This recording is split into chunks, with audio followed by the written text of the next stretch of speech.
안녕하세요. ITQ 파워포인트 자격증에 대해서 강의할 권미영 강사입니다. 반갑습니다. 자, 이번 시간에는 슬라이드 네 번째 표 슬라이드 작성법에 대해서 소개해 드리도록 하겠습니다. 자, 표 슬라이드 작성법에 대해서는 조건 도형과 표 작성 기능을 이용해서 슬라이드를 작성한다 라고 되어 있고요. 여기에 들어가는 모든 슬라이드 글꼴은 도둠의 18포인트로 적용해 주시면 되겠습니다. 즉 여기 1번, 2번, 3번에 해당하는 표 도형들에 들어가는 모든 글자가 도둠의 18포인트가 되게 하라라는 의미고요. 자, 그리고 세부적인 조건은 여기 왼쪽에 영역별로 소개를 해 놓고 있습니다. 자, 그리고 배점은 80점입니다. 자, 표 슬라이드에서는 어떤 기준으로 작성을 할 것인가 하면은요. 먼저 표를 기준으로 해서 먼저 만들도록 하겠습니다. 표를 완성을 시켜 놓고 완성된 표를 기준으로 해서 위쪽에 각각의 영역마다 열의 너비마다 도형의 크기를 완성을 시켜서 하나가 완성이 되면 오른쪽으로 복사해서 글씨만 바꾸는 걸로 설명을 드릴 거고요. 마찬가지로 또 표를 기준으로 해서 좌측에 있는 도형 하나를 그려 놓고요. 완성을 시킨 후에 아래쪽으로 복사하는 걸로 설명을 드리도록 하겠습니다. 자, 그러면 슬라이드로 이동해서 표를 넣기 전에 제목을 먼저 입력하시라는 거 잊지 않으셨죠? 네. 자, 제목 먼저 입력하겠습니다. 네.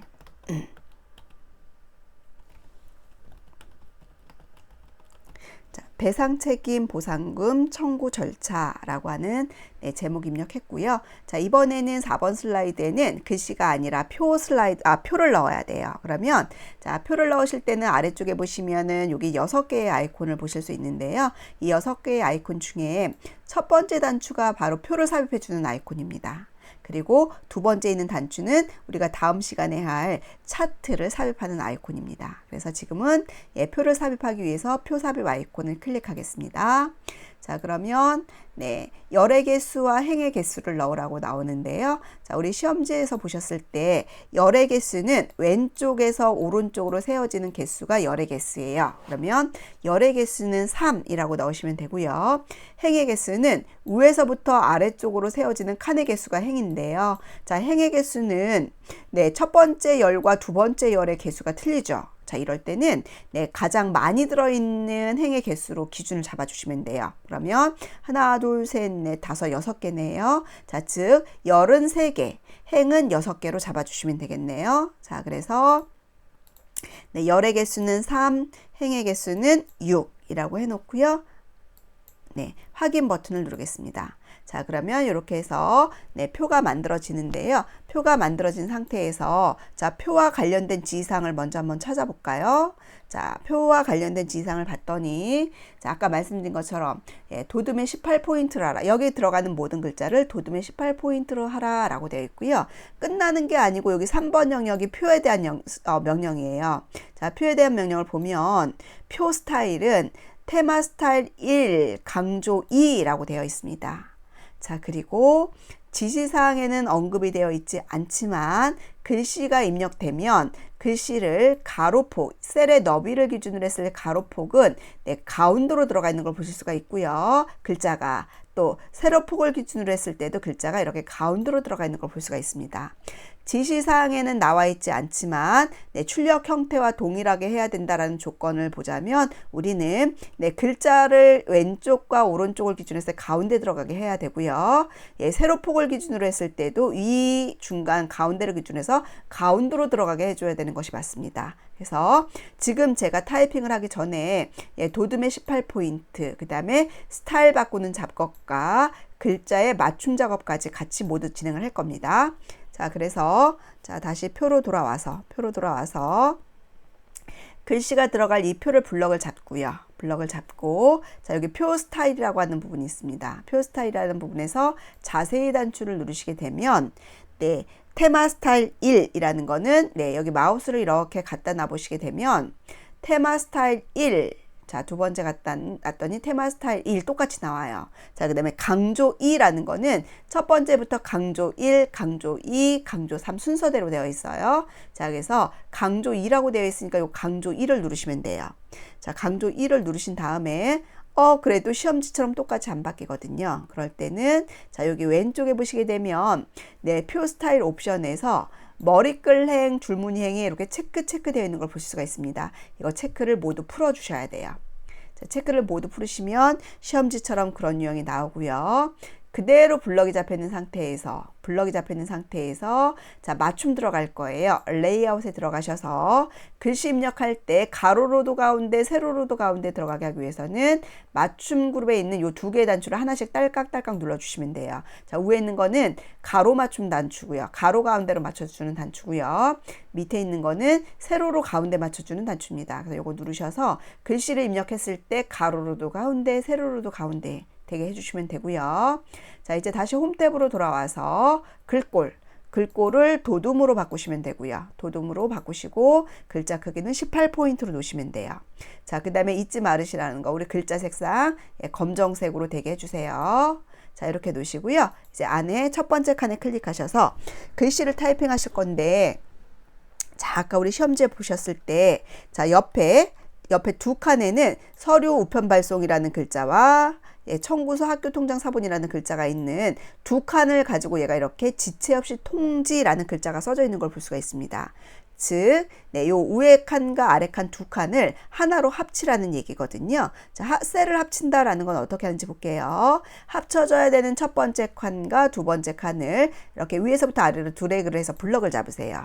그리고 그대로 마우스 오른쪽 버튼을 누르시면 되는데, 오른쪽 버튼 누르실 때는 마우스 포인터가 글씨가 써지는 부분에다 놓으시고 하셔야 돼요. 여기서 마우스 오른쪽 버튼 누르셔서 네, 셀 병합, 이 셀 병합이라는 명령이 합친다라는 의미입니다. 셀 병합하시면 두 개의 칸이 하나로 합쳐졌습니다. 자, 그 다음에 여기 아래쪽에 있는 세 번째, 네 번째 칸도 이렇게 블럭 잡아서 오른쪽 버튼 누르시고 셀 병합. 자, 그리고 네 번째, 다섯 번째, 여섯 번째 칸도 블럭 잡아서 오른쪽 버튼 누르시고 셀 병합. 자, 그 다음에 오른쪽으로 와서는 모든 칸, 여섯 개 칸이죠. 여섯 개 칸을 블럭 잡아서 오른쪽 버튼 눌러서 셀 병합. 자, 이렇게 놓으시고, 자, 이제 글씨를 써보겠습니다. 첫 번째 칸에 클릭해서 지체 없이 통지. 자, 이때는요, 마우스로 클릭하시는 것보다 탭키 누르시는 게 편해요. 그럼 바로 오른쪽 칸으로 이동되거든요. 자, 이렇게 해서 글씨를 모든 칸에다가 입력을 해주시면서, 자, 그 다음에 한 칸에 두 줄 이상의 데이터가 들어갈 때는요, 엔터를 눌러주셔야 돼요. 엔터를 눌러서 줄바꿈을 하신 후에 반드시 글자를 써주시면 됩니다. 자, 이렇게 해서 탭키를 누르셔서, 글씨를 쓰시면 되고요.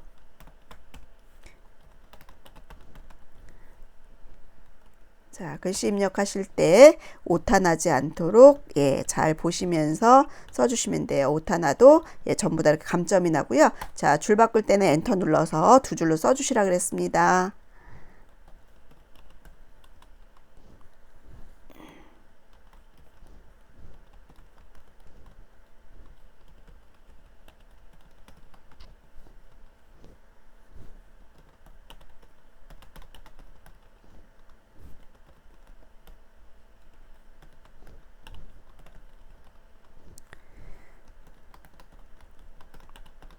자, 이렇게 해서 글자가 입력이 다 되고 나면은요, 자, 위에 도형이 들어가야 되고요, 왼쪽에도 도형이 들어가야 되니까 표의 크기를 적당히 조절해 주시면 돼요. 자, 그럴 때 좀 더 시간을 단축하기 위해서, 자, 오른쪽 모서리에다가 마우스 포인터를 맞춰서 양방향 화살표가 되었을 때 이 표의 오른쪽의 크기가 어디까지 와야 되는지 시험지를 보시면서 아래쪽과 오른쪽의 크기를 지정하시면 되고요.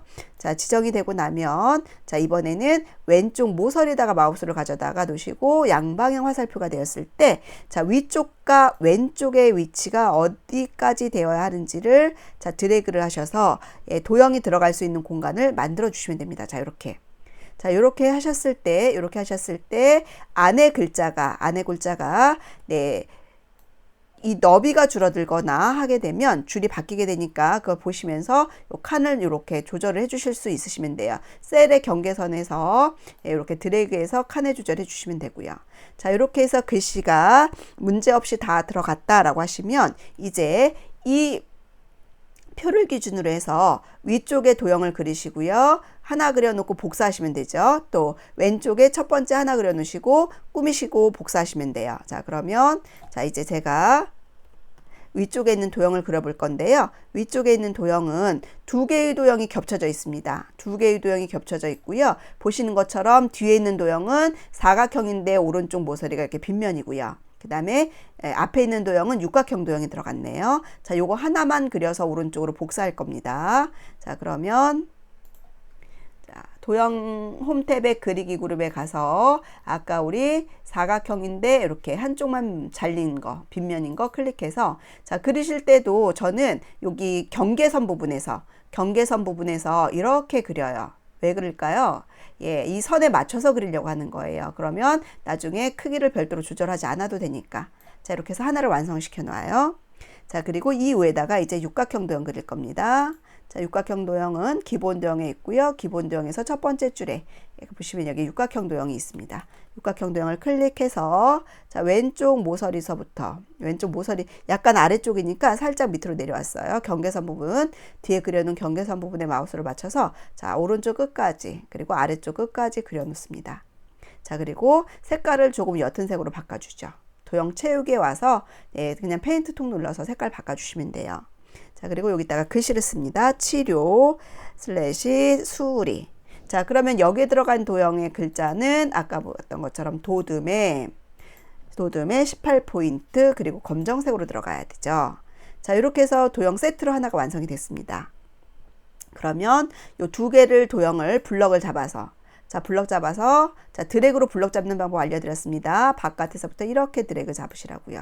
자, 그리고 옆으로 반듯하게 들어가야 되니까 컨트롤과 쉬프트 키를 누르신 상태에서 끌고 가셔서 자, 왼쪽 모퉁이를 맞추세요. 왼쪽 시작점, 시작 위치를 맞춰 두시고요. 그 다음에 자, 이 밑에 있는 표에 너비가 넓고 좁음에 따라서 이 도형의 크기도 넓거나 좁혀져야 되니까 자, 좁혀졌다 그러면 오른쪽 조절점에다가 마우스 맞추셔서 살짝만 이렇게 늘려주시면 돼요. 살짝만 늘려주시면 되고요. 자, 그리고 나서 이거를 또 한번 복사합니다. 컨트롤과 쉬프트 키 누른 상태에서 왼쪽 시작 위치를 기준으로 맞춰서 예, 드래그 하시면 자, 이렇게 해서 딱 맞춰진 걸 보실 수가 있어요.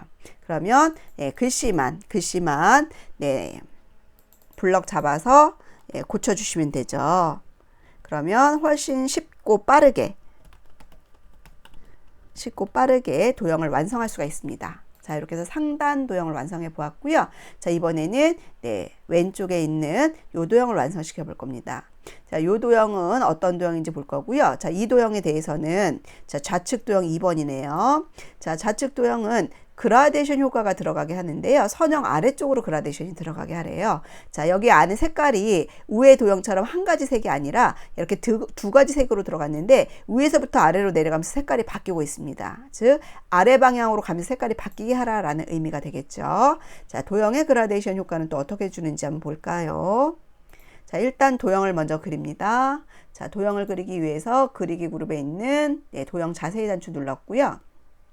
자, 조금 전에 보셨던 그 도형은 기본 도형에 있는 도형이고요. 여기 빗면이라는 도형입니다. 그래서 도형은 여러분들이 네, 많이 한 번씩 그려 보셔야 돼요. 그래서 화면으로 보여지는 도형과 실제로 그렸을 때 도형이 다르게 보일 수가 있거든요. 그래서 네, 도형은 하나씩 클릭해서 직접 그려 보시는 거를 권장합니다. 자, 그래야지만 여러분들이 시간 안에 빠르게 도형을 네, 완성을 시키실 수가 있어요. 자, 빗면 도형은 세 번째 줄에 있는 두 번째 도형이 빗면 도형이라고 했고요. 요 도형 클릭해서 아까와 똑같아요. 표를 기준해서 그릴 거기 때문에 표의 시작 위치에다가 제가 마우스를 이렇게 갖다 놓을 거고요. 자, 이렇게 대각선으로 이렇게 들어갈 거예요. 자, 그래서 아래쪽도 맞출 거고 위 아래가 맞춰졌으면 왼쪽은 적당한 크기로 만들어주면 되겠죠. 자, 이렇게 해서 완성을 시켰습니다. 완성이 되고 나면 아까 말한 것처럼 네, 그라데이션 효과를 적용하라라고 했습니다. 안에 색깔 넣을 때는 우리 도형 채우기라는 곳이었잖아요. 자, 도형 채우기 들어가시면 여기서 단색을 선택하시는데 여기서 우리 지난번에 그림도 넣으셨었어요. 그것처럼 여기 그라데이션이라는 효과가 있고요. 그라데이션이라는 효과에 오셨을 때, 자, 아래쪽에 여기 밝은 그라데이션이라는 곳에 보시면은 첫 번째부터 이렇게 마우스를 갖다 놓으시면 첫 번째 거는 선형 대각선이라고 나와요. 자, 두 번째 거에 마우스를 갖다 놓으시면 선형 아래쪽이라고 나옵니다. 자, 여기서 선형 아래쪽을 클릭해 주시면 돼요. 그러면 위에서부터 아래쪽으로 내려가면서 밝은 색으로 그라데이션이 들어가는 걸 보실 수가 있습니다. 자, 이렇게 놓으시고 여기에 들어갈 글자 쓰시면 되죠. 공통. 네. 그리고 도형 클릭해 놓고 아까처럼 글꼴을 도둠으로 바꾸시고요. 글자 크기 18포인트. 또 글자 색상 검정색이 돼야겠죠. 자, 요거 누락되기 쉽습니다. 조건. 그래서 항상 조건은 네, 여기에 들어가는 모든 도형과 표의 글자는 도둠의 18포인트가 되게 하라는 거 아까 처음에 보셨으니까 잊지 마시고요. 글자 색은 검정이 기본이다 라는 거 잊지 마세요. 자, 이렇게 해서 완성이 되고 나면 아래쪽으로 두 개가 복사가 돼야 돼요. 반듯하게 내려야 되니까 네, Shift 누려야 되고요. 복사해야 되니까 컨트롤 키, 즉 컨트롤과 Shift 키 두 개를 누른 상태에서 도형 안에 마우스 갖다 놓고 끌고 아래쪽으로 내려오시는데 두 번째 도형이 시작할 위치를 먼저 맞춰주시라 그랬습니다. 자, 그러면 이번에는 세로 폭은 딱 맞았으니까 조절할 필요 없어요. 그러면 두 번째 도형을 또 끌고 내려와서 세 번째 도형이 되게 완성을 시켜주시는 거예요. 자, 그러고 난 후에는 이제 글씨가 들어있는 부분을 네, 지우고 네, 글씨만 바꿔주시면 되죠. 두 번째 대인, 세 번째는 네, 대물. 자, 이렇게 해서 네 번째 슬라이드, 표 슬라이드를 완성을 시켜 보셨습니다. 자, 표 슬라이드에서는 네, 표를 먼저 삽입을 해서 줄, 칸, 열, 행이라고 했습니다. 예, 지시사항에 맞춰서 칸의 개수, 열의 개수, 그 다음에 행의 개수에 맞춰서 네, 표를 만들어 놓으시고요. 그 다음에 표 안을 드래그로 블럭 잡으셔서 제일 먼저 하실 거는 표 도구에 있는 스타일에 가셔서 표 스타일에 가셔서 지시사항에 나와 있는 대로 예, 테마를 찾아주시면 되고요. 그 다음에 왼쪽에서 머리끄랭과 줄무늬 체크되어 있는 거 반드시 풀으시라 그랬습니다. 그리고 레이아웃 탭에 가셔서 예, 글자 가로로도 가운데 세로로 가운데 맞춤 눌러주시라고 했고요. 그 다음에 홈 탭으로 이동하신 후에 글꼴을 도둠의 18포인트로 바꿔주시고 글씨를 입력하시라 그랬습니다. 글씨 입력이 끝나고 나면 표의 오른쪽 모서리 하단에서 예, 아래쪽과 오른쪽의 표 위치를 잡아주셔서 조절하시라고 했고요. 그 다음에 이번에는 왼쪽 모서리에 오셔서 네, 우회 도형과 왼쪽에 도형이 들어갈 공간을 예, 표의 크기를 조절해서 만들어 주시라고 했습니다. 자, 그러고 나면 예, 표에 글자가 입력된 상태에 따라서 이거 너비 조절해 주시라고 했는데 자, 그거에 맞춰서 이제 표를 완성이 되면 도형을 위쪽 도형을 완성시켜 주시고 예, 왼쪽 도형을 완성시켜 주시라 그랬습니다. 자, 이렇게 해서 4번 슬라이드 완성을 시켜 보셨습니다. 오늘 수고 많으셨고요. 다음 시간에는 예, 5번째 슬라이드인 차트 슬라이드에 대해서 소개해 드리도록 하겠습니다. 감사합니다.